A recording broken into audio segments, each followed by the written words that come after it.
El ICE, la Policía de Frontera e Inmigración de Estados Unidos, no nació de la nada ni fue una idea espontánea.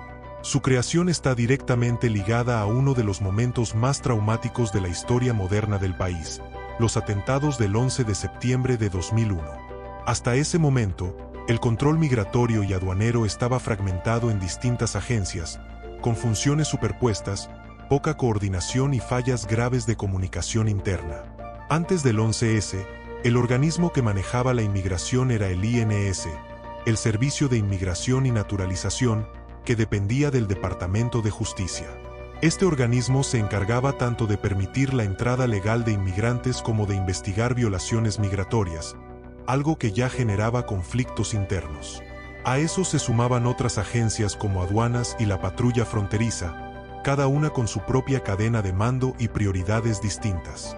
El problema quedó brutalmente expuesto cuando se descubrió que varios de los terroristas del 11S habían entrado legalmente a Estados Unidos, algunos con visas vencidas, otros bajo seguimiento incompleto y con alertas que nunca se cruzaron entre agencias. El Estado norteamericano entendió que el sistema estaba roto. No era solo un fallo de seguridad, era un fallo estructural. Como respuesta, en 2002 el gobierno impulsó una de las mayores reestructuraciones institucionales de su historia. Se creó el Departamento de Seguridad Nacional, el famoso DHS, con un objetivo claro: centralizar todo lo relacionado con terrorismo, fronteras e inmigración bajo una sola autoridad. Ya no se trataba solo de inmigración, sino de seguridad nacional. Dentro de esa reestructuración, el viejo INS fue disuelto. En su lugar, sus funciones se repartieron en nuevas agencias con tareas más específicas. Así, en 2003, nació oficialmente el ICE, Immigration and Customs Enforcement. Su rol principal sería investigar y hacer cumplir las leyes migratorias dentro del territorio estadounidense, algo diferente a la patrulla fronteriza, que actúa en los límites del país. El ICE se diseñó como una fuerza investigativa, no solo operativa. Su misión no era únicamente deportar personas, sino desmantelar redes criminales relacionadas con inmigración ilegal, tráfico de personas, contrabando, falsificación de documentos y delitos financieros ligados a estas actividades. Desde el inicio, su enfoque fue más policial que administrativo. Para cumplir ese objetivo, el ICE se dividió en dos grandes ramas. La primera, HSI, Homeland Security Investigations, se encarga de investigaciones complejas, muchas veces internacionales, relacionadas con crimen organizado, lavado de dinero, narcotráfico y tráfico humano. La segunda, ERO, Enforcement and Removal Operations, es la que ejecuta arrestos migratorios y deportaciones dentro del país. Este diseño marcó un cambio profundo en la forma en que Estados Unidos entendía la inmigración. Ya no era solo una cuestión de papeles o estatus legal, sino un tema directamente vinculado a la seguridad interna. El inmigrante ilegal pasó a ser visto, desde el aparato estatal, como un posible riesgo, incluso sin antecedentes penales. Desde sus primeros años, el ICE fue una agencia polémica. Tenía amplios poderes, operaba dentro del país y respondía directamente al DHS. A diferencia de otras fuerzas, no necesitaba estar en la frontera para actuar. Podía intervenir en ciudades, lugares de trabajo, cárceles locales y operativos conjuntos con policías estatales y federales. La creación del ICE también coincidió con un endurecimiento del discurso político sobre inmigración. La narrativa del control y la seguridad empezó a ganar peso frente a la del sueño americano. Esto influyó directamente en cómo la agencia fue utilizada por distintos gobiernos, ampliando o reduciendo su margen de acción según la ideología de turno. En sus primeros años, el ICE creció rápidamente en presupuesto, personal y presencia territorial. Se presentaba como una herramienta moderna, adaptada al nuevo escenario global posterior al 11S. Sin embargo, desde el principio surgieron críticas por abusos, detenciones arbitrarias y una falta de límites claros entre seguridad nacional y control migratorio. Así, el ICE no solo nació como una agencia policial, sino como un símbolo de una nueva era en Estados Unidos. Una era marcada por el miedo, la vigilancia y la prioridad absoluta de la seguridad sobre otros derechos.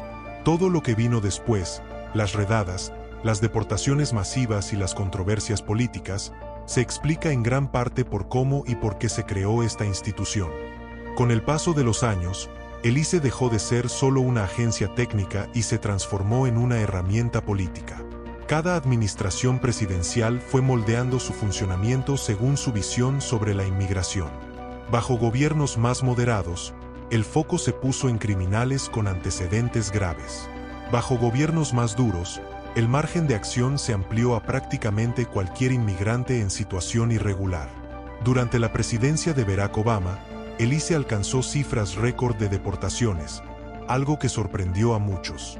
Aunque el discurso público era más conciliador, en la práctica se priorizó la expulsión de personas con condenas penales y órdenes de deportación activas.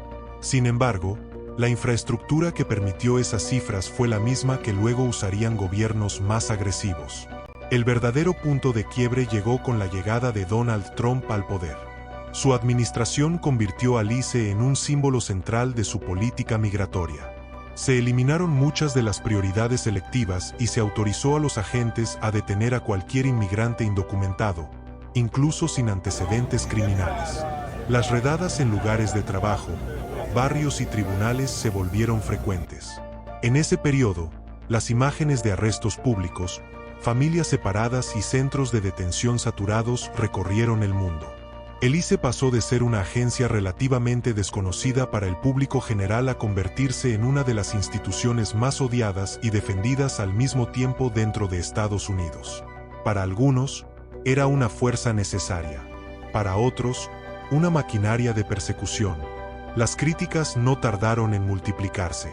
Organizaciones de derechos humanos denunciaron detenciones prolongadas sin juicio, condiciones inhumanas en centros de detención y la separación sistemática de padres e hijos.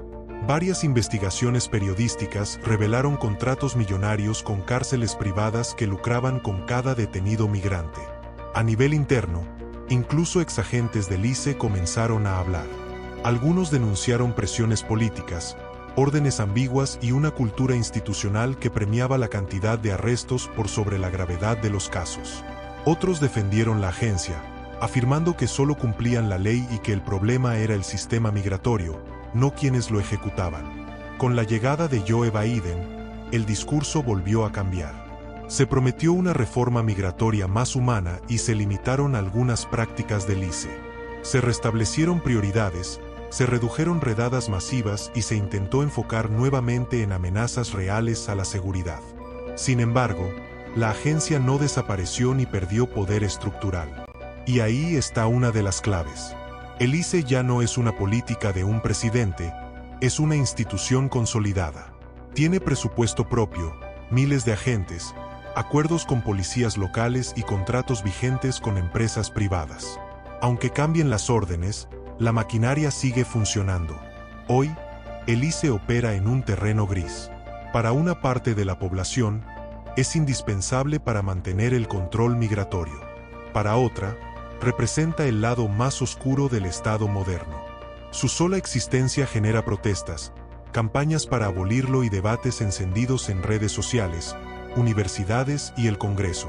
Lo cierto es que el ICE nació del miedo, creció con la política y se sostuvo gracias a una estructura que pocos gobiernos se animan a desmantelar. No importa quién esté en la Casa Blanca, la agencia sigue siendo una pieza central del sistema migratorio estadounidense, con poder real sobre millones de vidas. Entender al ICE no es solo entender una fuerza policial. Es entender cómo Estados Unidos respondió al terrorismo, cómo vinculó inmigración con seguridad y cómo una decisión tomada hace más de 20 años sigue marcando el presente del país.